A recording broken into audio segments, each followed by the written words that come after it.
Con Marco Aurelio, e in maniera più evidente con il figlio Commodo, ormai l'impero manifestava i chiari segni di una crisi non certo imputabile al solo Commodo, ma piuttosto a una serie di fattori congiunti che ebbero un pesante impatto, tanto sulla società romana quanto sul governo. In campo politico era evidente in quale grado e misura il Senato fosse esautorato dal rivestire quelle funzioni tradizionalmente svolte in età repubblicana, affinché chi potesse trarre vantaggio da un tale calo di prestigio e autorità fossero i militari, i quali avanzavano bisogni crescenti ed esponenziali, anche e soprattutto numericamente parlando, considerata la necessità di contenere la massiccia spinta delle popolazioni barbariche che premevano ai confini dell'impero. Aggiungiamo al quadro, già di per sé poco edificante, la svalutazione della moneta, che in campo fiscale penalizzò i ceti medi, portandosi dietro la decadenza economica delle città e una profonda crisi morale, giacché era proprio il sistema dei valori tradizionali ad aver perso la fiducia popolare, cosa che indubbiamente avvantaggiò il cristianesimo, in quanto nuova fede maggiormente rispondente ai bisogni e alle esigenze spirituali delle persone nel III secolo d.C.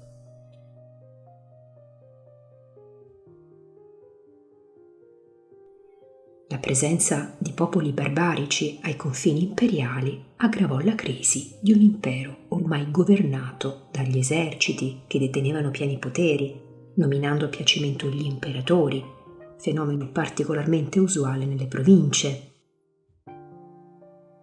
Oppressione fiscale, spese di mantenimento delle milizie, inflazione penalizzante l'economia, pressione barbarica, eserciti fuori controllo e decadenza dei valori tradizionali. Insomma, tutti questi fattori messi insieme contribuirono enormemente a delineare il profilo di un secolo considerato drammatico dalla maggior parte della storiografia, almeno a partire dalla metà del III secolo d.C. L'impero era insomma notevolmente cambiato e le componenti assolutistiche predominavano. Mutò di conseguenza anche il rapporto tra imperatore e senato, poiché i nuovi imperatori non si dimostravano poi rispettosi più di tanto del senato e del suo ruolo, riconoscendolo solo in veste di organismo burocratico soggetto all'autorità imperiale, assoluta e proporzionale all'appoggio dell'esercito. Gli imperatori di origine illirica, ad esempio, arrivarono al potere proprio tramite la proclamazione dei loro eserciti e pertanto restarono sempre estranei alla tradizione senatoria e non a caso l'adozione peculiare del culto solare da parte di tali imperatori sembrava essere quasi la scelta più adeguata per rafforzare il potere in chiave assolutistica.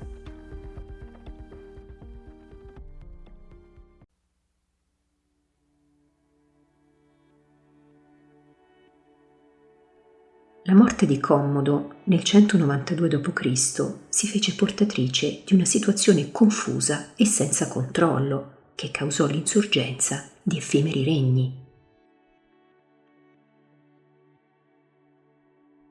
Pertinace, o meglio l'intermezzo di Pertinace, giacché il suo governo durò poco, 2 o 3 mesi a seconda delle fonti, tentò un'anacronistica restaurazione in senso filosenatorio, laddove Didio Giuliano cercò di guadagnarsi le simpatie dell'esercito, poiché dati i tempi, oramai chi controllava le soldatesche era altresì colui che aveva maggiori possibilità di detenere il potere. Aspetto che traspare molto bene nella storia romana di Cassio Dione, che parla di un vero e proprio giocare a rialzo tra potenziali imperatori, cosicché chi offriva il donativo più generoso si accaparrava la simpatia dei pretoriani e dunque il trono imperiale.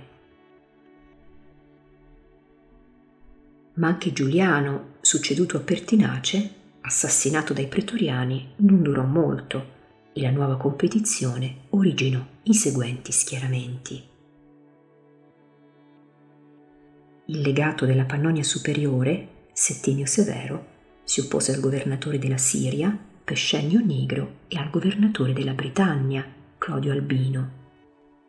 Alla fine si affermò Settimio, generale africano originario di Leptis Magna, attuale Libia, il quale, una volta proclamato imperatore, marciò alla volta di Roma. Settimio si servì inizialmente dell'appoggio di Albino per togliere di mezzo Pescenio Nigro. Giunto poi a Roma, in un secondo momento, Settimio sciolse le corti pretorie per riorganizzarle ex novo con i suoi legionari, intenzionato a sconfiggere il Nigro per poi rivolgersi contro i Parti. Una volta preso il potere nel 193 d.C., Settimio si preoccupò subito della successione, passando il potere a Caracalla, successivamente a Elagabalo e infine ad Alessandro Severo, compreso il brevissimo regno di Macrino, 14 mesi in tutto. Con Settimio Severo, oltre all'affermazione di un'altra dinastia, quella dei Severi, l'impero divenne una monarchia militare, tanto più potente quanto più forte era l'esercito dell'imperatore stesso.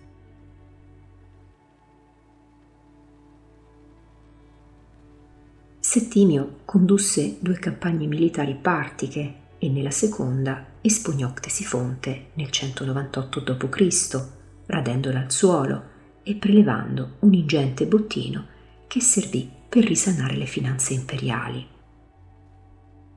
La frontiera orientale fu poi estesa fino al fiume Tigri.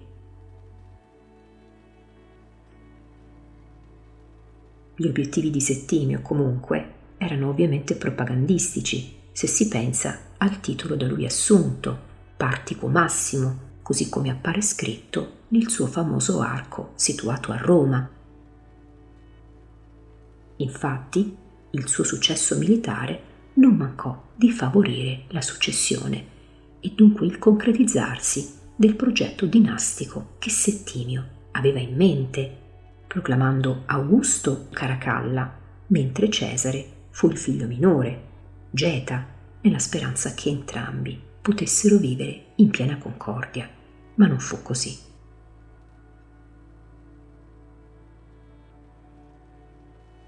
Negli anni successivi del governo di Settimio non si segnalarono importanti campagne militari, aspetto che permise all'imperatore di rimanere a lungo a Roma in veste di amministratore. Nel 208 d.C. però Settimio fu costretto a riprendere le armi per sedare in Britannia l'incursione dei Caledoni, popolo stanziato nell'odierna Scozia. Settimio pensò giustamente che oltre a combattere fosse necessario soprattutto rinforzare i confini, da cui la sua scelta di ampliamento del Vallo di Adriano, ma proprio durante tali lavori Settimio morì nel 211 d.C. nei pressi di York. La filosofia di governo che Settimio passò ai figli era in ogni modo relativamente semplice: andare d'accordo, arricchire i soldati e non curarsi troppo dei problemi altrui. Sotto Settimio, la paga dei soldati, il soldo, era notevolmente accresciuta e tra l'altro essi godevano di una serie di privilegi, tra i quali rientrava l'abolizione del divieto di sposarsi in servizio e altre concessioni di cui abbiamo testimonianza in Erodiano, autore di una storia dell'impero romano dopo Marco Aurelio. Settimio stesso, in Erodiano, sembrerebbe confermare il carattere assolutistico del suo governo attraverso l'espansione spropositata dei suoi beni personali, res privata, aggiungendo altresì il cattivo rapporto con il Senato, citato nella storia augusta all'interno della vita di Severo, con specifico riferimento all'epurazione del Senato da parte di Settimio, atto che ad oggi resta ancora oggetto di discussione. Ci sono difatti studiosi che ritengono la famosa lista di Settimio molto caricata, con lo scopo opposito di mettere in cattiva luce l'imperatore, sebbene un elemento innegabile comunque emerga, cioè, come nel caso di Silla, anche all'epoca di Settimio Severo, le proscrizioni erano divenute uno scaltro espediente per arricchirsi, perché con i beni confiscati Severo riuscì ad aumentare la propria cassa personale, ben distinta da quella imperiale detta fiscus. Traspare inoltre dalla storia augusta l'intenzione di Settimio di riabilitare la figura di Commodo, definita da Severo impopolare solo tra la gente di malafama, altro furbo espediente che l'imperatore abilmente sfruttò allo scopo di stabilire una continuità tra Severi e Antonini. Inizialmente, per legittimare la successione, Settimio adottò il nome di Pertinace, ma poi tentò di infilarsi nella casata antonina come fratello di Commodo, dando addirittura al figlio il nome di Marco Aurelio Antonino, nonostante tutti lo conosceranno poi come Caracalla. E infine, anche nell'arco di Settimio Severo, sito nell'angolo nord-ovest del Foro Romano, troviamo esplicitamente scritto figlio di Marco, da cui l'importanza da Severo attribuita al tentativo di inserirsi nella casata degli Antonini, il che equivale ad un pieno ritorno alla legittimazione della continuità dinastica.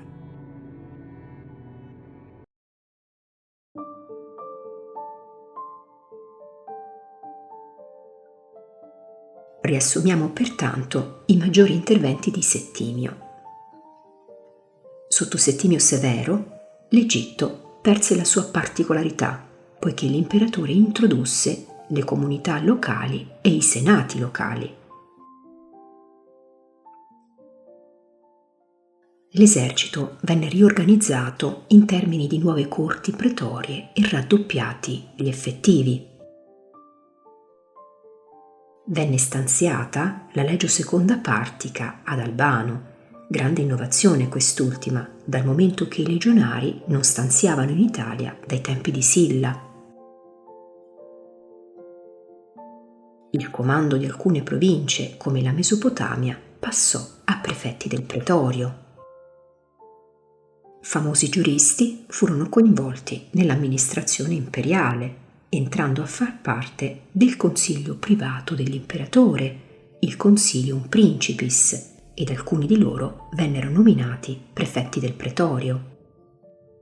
Si riorganizzarono le finanze imperiali con la creazione di un dipartimento privato noto come res privata.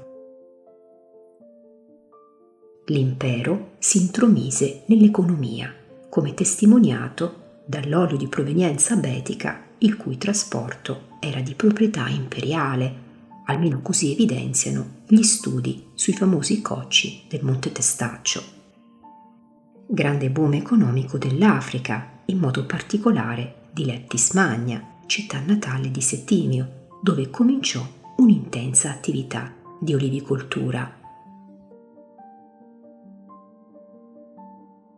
Con la morte di Settimio, in una campagna militare in Britannia, Caracalla, così soprannominato per il suo cappuccio indossato sopra la tunica, e il fratello Geta entrarono ben presto in conflitto reciproco, così che la loro correggenza, ben diversa da quella di Marco Aurelio e Lucio Vero, finì con l'eliminazione di Geta tra le braccia della madre ad opera di Caracalla, che essendo molto ambizioso aspirava alla gloria militare, ambizione che tuttavia richiedeva però denaro continuo per l'esercito.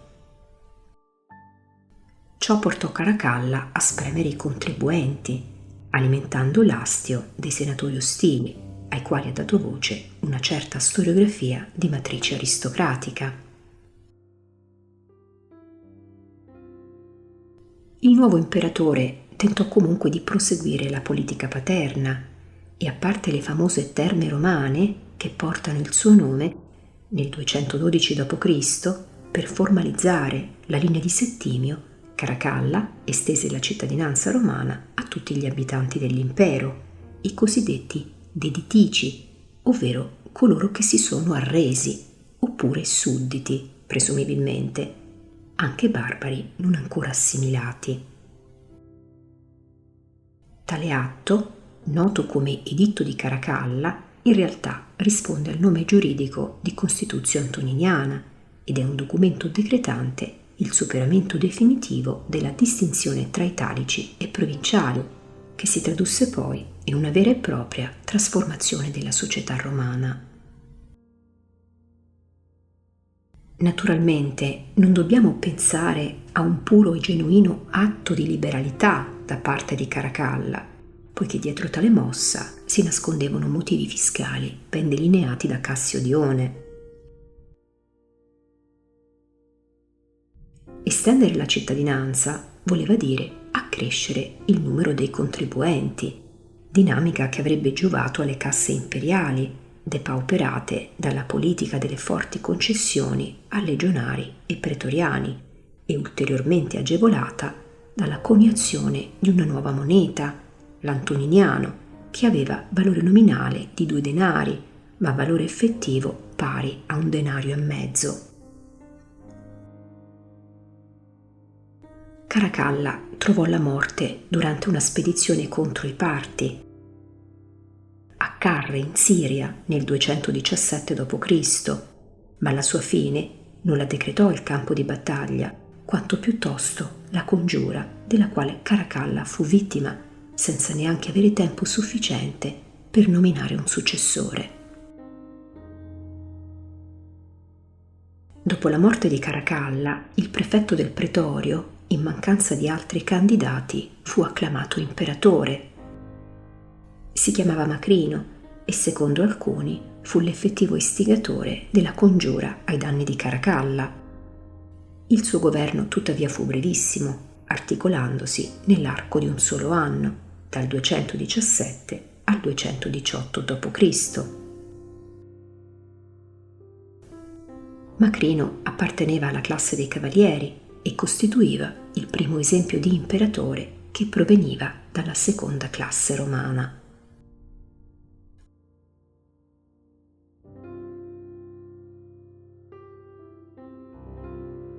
Nella casata dei Severi, però, anche le donne giocarono un ruolo importante.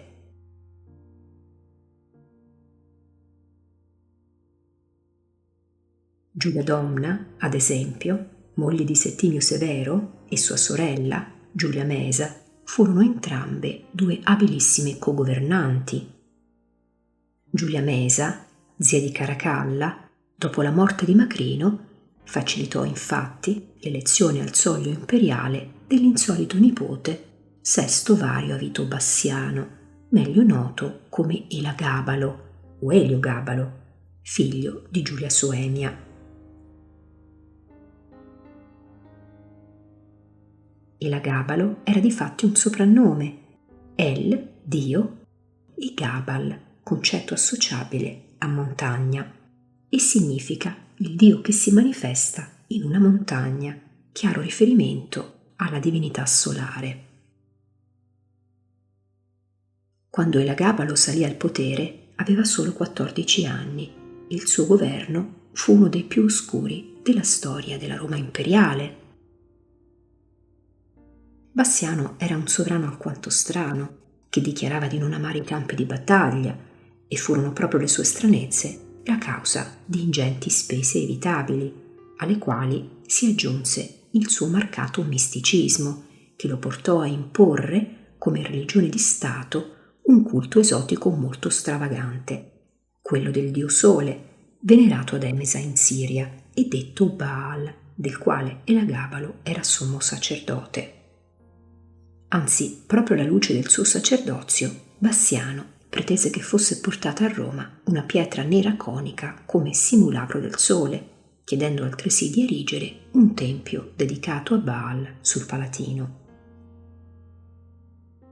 I romani alla fine, stanchi di queste mollezze, costrinsero Giulia Mesa, zia di Elagabalo, ad associare al potere suo cugino, il futuro Severo Alessandro, ed Elagabalo trovò puntualmente la morte in una congiura ordita nel 222 d.C. Bassiano insomma durò poco, preferendo i romani di gran lunga Alessandro Severo.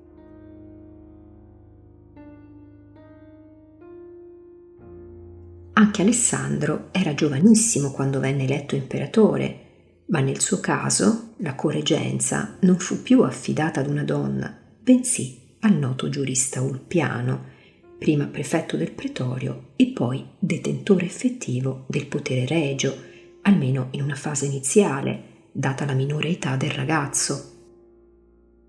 Grazie ad Ulpiano, uomo gradito al Senato, i rapporti tra quest'ultimo e l'imperatore, che si erano abbastanza deteriorati nel corso del tempo, ritornarono buoni, cosicché è lecito dire che sotto Alessandro ci fu soprattutto un grosso ritorno alla tradizione.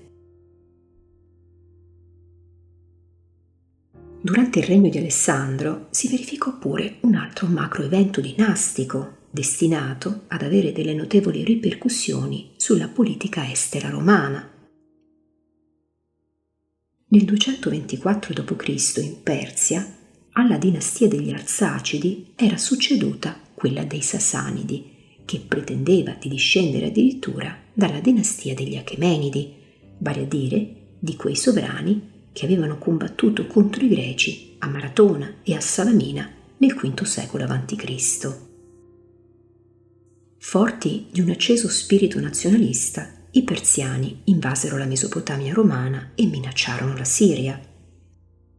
Severo Alessandro, dal canto suo, dovette intervenire e nonostante l'intervento non fosse stato risolutivo, l'imperatore riuscì comunque a bloccare parzialmente l'offensiva nemica, anche se poi non ebbe modo di continuare le operazioni militari contro i persiani a causa dello scoppio di una rivolta in Gallia, provincia che, minacciata da tribù barbariche, costrinse Alessandro a rientrare a Roma. Severo Alessandro morì a Magonza insieme a sua madre, caduto vittima dell'ennesima congiura militare, con l'accusa di trattative private con i barbari, anziché averli affrontati militarmente.